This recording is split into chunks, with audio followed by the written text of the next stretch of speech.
GKGS playlist, and we will discuss in this playlist top 100 targeted questions that are particular are basically most expected in the expected constable examinations. Basically is parameter for constable examination, and we will discuss most hot questions that are repeated from an departmental examination or state police examination. Now start we will the questions first मैं पहले आपको कुछ 14-15 top 100 question मैं आपको कराऊंगा।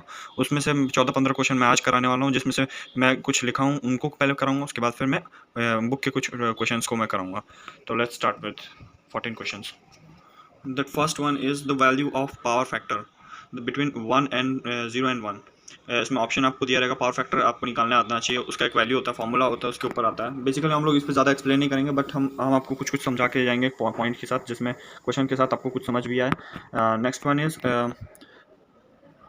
Spinach leave is strong source of, आपको iron आएगा, protein आएगा, कार्बोहाइड्रेट आएगा एंड एनॉल आएगा, मगर आपको आयरन याद रखना है कि ये साग का पत्ता ये आयरन का बेटर सोर्स है, ठीक है। तो आप मतलब गुड सोर्स है, तो इसको आप याद रखिए कि फैक्चुअल बेस्ड है, याद करते जाइए और मतलब उसको एक मेमोरी पावर में आपको अपना स्टोर करके रखिए। आप लिख भी सकते हैं इसको। Next question is which of the following is non metal is liquid at room temperature. तो ब्रोमीन होता है। कितने लोग गलती से मेटल समझ के मरकरी कर देते हैं, तो वैसा नहीं होता, क्योंकि क्वेश्चन में वैसे तो वो तो चाहेगा ही आयोग की आपका गलत हो, इसलिए वो मरकरी भी जरूर देगा, मगर आपको मेटल और नॉन मेटल का पहचान होना चाहिए, देन ही आप उसमें डिस्टिंग्विश कर सकते हैं। Then next come to next question, which of the following can form a real image and a real object. दोनों एक साथ, तो कॉनकेवी मिरर कर सकता है, ठीक है। Next question is which type of gas comes out from a pedi field. मतलब आपके गेहूं के खेत में से कौन से तरह का गैस निकलता है, मतलब इसमें COCH4 या मतलब कुछ भी, अमोनियम कार्बोनेट ये भी दे सकता है, बस CH4 आपको याद रखना है, ये ज़रूर, मतलब ये केमिकल ये फॉर्मूला है इसका।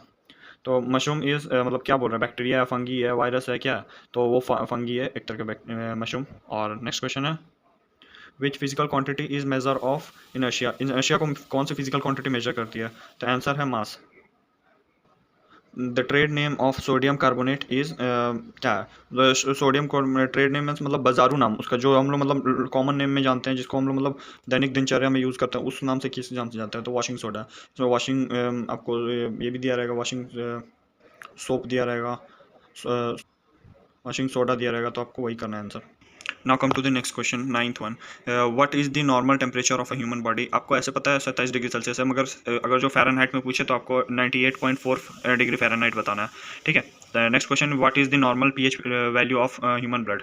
तो 7.3 टू 7.5। आप अगर जो स्केल पढ़े होंगे तो 7 से इस साइड बेसिक होता है, और इस मतलब जितने भी 10 साइड और 14 तक जाएगा तो आपका ये और ज़्यादा बेसिक होते जाएगा, और उस साइड पीछे जाएंगे तो एसिडिक होते जाएगा, और 7 के पास आसपास न्यूट्रल रहता है। तो हमारा 7.3 टू 7.5 तक है, मतलब एक्यूरेट इतना ही है, और बेसिक पूछेगा तो 7 के आसपास है। और nephron is the nephrology is the study of kidney की स्टडी को नेफ्रोलॉजी बोलते हैं। Which of the Newton's law of motion defines force को कौन सा न्यूटन का लॉ डिफाइन करता है? First law, second law, third law? तो इसका आंसर होगा first law. What happen due to iron deficiency. Iron की कमी से क्या हमारे बॉडी में होता है? एनीमिया होता है, वेरी वेरी होता है, आपका नाइट ब्लाइंडनेस होता है, या एनीमिया होता है? एनीमिया ही होता है, हमारे आयरन की डिफिशिएंसी से हमारी बॉडी में। देन अब लास्ट क्वेश्चन है, what is this smallest unit of heredity. तो जीन को ये स्मॉलेस्ट हेरिडिटी का यूनिट है, ठीक है। तो ये लास्ट क्वेश्चन था 14, मैंने बताया था कि 14 क्वेश्चन तक हम कंप्लीट करेंगे। अच्छा, अब मैं कुछ क्वेश्चंस और मैं अपने तरफ से एक्स्ट्रा देता हूँ, या लगभग 20 से आधा घंटे का मिनट का क्लास चलने वाला है, जिसमें आधा घंटा मैंने कुछ 14 क्वेश्चन यहाँ पे कंप्लीट कर दिए, और मैं वहाँ पे 20 से 25 क्वेश्चन और कंप्लीट कराऊंगा आपसे अभी। तो स्टूडेंट्स, वो था जीके का क्वेश्चन, वो था जनरल साइंस का क्वेश्चन। अब आप जीके का क्वेश्चन कुछ पढ़ लीजिए। तो फर्स्ट क्वेश्चन है, India's first nuclear reactor name is, आपका अप्सरा था। नेक्स्ट क्वेश्चन है, what is the full form of HTML। ये कंप्यूटर से क्वेश्चन हो गया, तो इसका होगा hypertext transfer protocol. Sorry students, अभी इसमें करेक्ट करेंगे, हाइपर टेक्स्ट मार्क लैंग्वेज।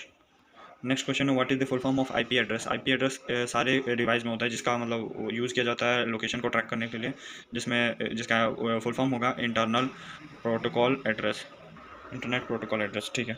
तो फिजिक्स के हम लोग 7 फंडामेंटल ऐसा यूनिट्स पढ़ लेते हैं, जिसमें फर्स्ट है लेंथ, जिसका मास मीटर होता है। दूसरा है मास, जिसका किलोग्राम होता है केजी, जिसे डिनोट किया जाता है। नेक्स्ट थर्ड वन है टाइम, जिसको सेकंड इसका ऐसा यूनिट होता है जिसको ऐसे डिनोट किया जाता है। इलेक्ट्रिक करंट, जिसका एम्पियर होता है, जिसको ए से डिनोट किया जाता है। टेम्परेचर, जिसका केल्विन होता है, जिसको के से डिनोट किया जाता है। ल्यूमिनस इंटेंसिटी का एसआई कोड होता है सी डी, जिसको कैंडेला बोला जाता है। अमाउंट ऑफ सब्सटेंस, मोल, जिसको मोलर मास बोला जाता है, एमओएल से डिनोट किया जाता है। ये तो थे 7 fundamental SI units, but after 2 to 3 years scientist ने और दो डिस्कवर किया था सप्लीमेंट्री यूनिट्स, जिनका नाम था प्लेन एंगल और सॉलिड एंगल। जिसका प्लेन एंगल का होगा रेडियन और सॉलिड एंगल का होगा स्टैंड, जिसका एस आर से डिनोट किया जाता है और आर ए डी से डिनोट किया जाता है। अब कुछ फैक्चुअल बेस्ड क्वेश्चन हम लोग डिस्कस कर लेते हैं, जिसमें पहला क्वेश्चन होगा ये, 1 जूल ऑफ एनर्जी किसकी इक्वल होता है? 10.7 आर की इक्वल होता है। प्रोजेक्टाइल एंगल क्या होता है? 45 डिग्री। यही इसी पे मैक्सिमम टाइम ऑफ फ्लाइट लगता है, जिस पे और एक क्वेश्चन और आता है आपका स्टूडेंट, जिसमें पूछा जाता है कि कितने डिग्री एंगल से, मतलब 45 डिग्री एंगल से कितने स्पीड से फेंके कि नॉर्मल स्किप स्पीड को ऑब्जेक्ट स्किप करके और अर्थ एटमॉस्फेयर से स्किप बाहर निकल जाए, स्केप कर जाए, तो स्केप वेलोसिटी होता है उसका। तो स्केप वेलोसिटी कितना होता है? 11.4, करेक्शन करना चाहूँगा स्टूडेंट्स, 11.2 किलोमीटर पर सेकेंड। यह होता है अर्थ के लिए स्केप वेलोसिटी, और मून के लिए 2.4 किलोमीटर पर सेकेंड। अब some factuals about geostationary satellite. जो हमारे सैटेलाइट हमारे यहाँ पे कनेक्शन पहुँचाने के लिए जो डिप्लॉय किए जाते हैं स्पेस स्टेशन पे, उनका क्या फैक्ट होता है, ये आपको जानना ज़रूरी है। ऑर्बिट जिस पे जियो स्टेशनरी सैटेलाइट फॉल करता है उसको ऑर्बिट बोलते हैं। जिस पाथ पे वो रोटेट करता है और अपने मतलब सर्कुलेशन को रिवॉल्व करके, और उसी पाथ को हम लोग ऑर्बिट बोलते हैं। ये नेक्स्ट टॉपिक है, देख लीजिए। The period of revolution of Jio stationery satellite is 24 hours.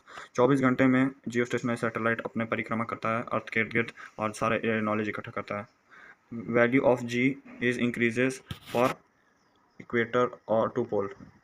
Equator से पोल के तक बढ़ता है जो सैटेलाइट, तो जी का वैल्यू बढ़ते जाता है। जैसे आपको पता है 9.8 होता है इसका अर्थ पे वैल्यू, और वो मतलब मून पे जाने के बाद से बढ़ते ही जाता है। और ये बता रहा है कि इक्वेटर से पोल की तरफ जाएंगे तो हमारा इंक्रीज होता है जी का वैल्यू। तो स्टूडेंट्स, इतना बेसिक क्वेश्चन जो साइंस में आज फर्स्ट क्लास में कराया है, इसको आप रिवीजन करिएगा, और सारे को अगर जो आप लिख सकते हैं एक नोट कॉपी में लिखते जाइएगा, और मैं आगे की क्लास में भी आपको इसी रिलेटेड क्लास दूंगा। Thank you and have a nice day students. Please अगर जो आपको हमारा कंटेंट सही लग रहा है तो प्लीज़ अपने दोस्त को शेयर करें, और ज़्यादा से ज़्यादा सपोर्ट करें। न्यू चैनल है, आपके बीच में आपको ही सपोर्ट करने के लिए भी आया है। आप इसमें आप आगे चल के आप जीके का भी बहुत सारे क्लासेस देखेंगे, जिसमें आप अपने प्रैक्टिस सेट्स को लगा सकते हैं। तो प्लीज़ काइंडली इसको शेयर करें अपने दोस्त के पास, जो मतलब कांस्टेबल की तैयारी कर रहे हो या फिर पैरामिलिट्री की। Thank you and have a nice day.